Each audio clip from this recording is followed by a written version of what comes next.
हम इस वक्त कोई सलेमान की एक पीक जो 7,000 फीट से ज़्यादा बुलंदी के ऊपर वाक़ है मुबारकी टॉप के ऊपर मौजूद हैं।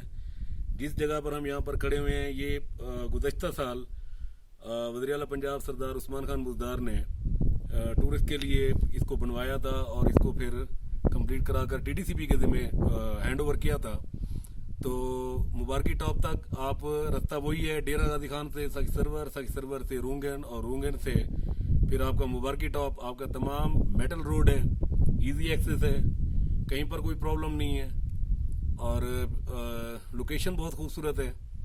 तो इस हवाले से इसकी जितनी तारीफ़ की जाए कम है। लेकिन जो चीज़ यहाँ पर मज़ीद देखने की है वो ये है, एक तो यहाँ पर जो टक शॉप है वो बंद है, यहाँ पर कोई बंदा इस तरह का नहीं है टीटीसीपी की तरफ से। यहाँ पर कोई और सहूलत या फैसिलिटीज़ होनी चाहिए यहाँ पर किसी टूरिस्ट के लिए। और सबसे बुरी बात ये है कि चूँकि यहाँ पर इसकी हिफाजत नहीं है तो पीछे एक बेंच है वो भी टूटी हुई है, इसके नट बोल्ट लोग खोल के लेके जा रहे हैं और इससे बेंचेस वगैरह टूटना शुरू हो गई हैं। अगर यही सिलसिला जारी रहा तो आइंदा कुछ थोड़े अरसे में ये जितनी बेंचेस होगी या तो ये टूट चुकी होंगी या यहाँ से चोरी हो गई होंगी।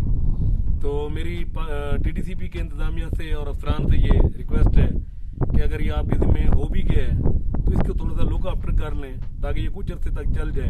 अगर यही हालात रहे तो ये यहाँ पर नहीं चलने वाला। बाकी जो टूरिस्ट हैं और ख़ासतौर पर जो बाइकर्स हैं डीजी खान के, मैं उनसे ये कहूँगा कि आपको बेहतरीन ट्रैक मिलेगा अगर आप यहाँ पर विज़िट करें। एक खूबसूरत लोकेशन, एक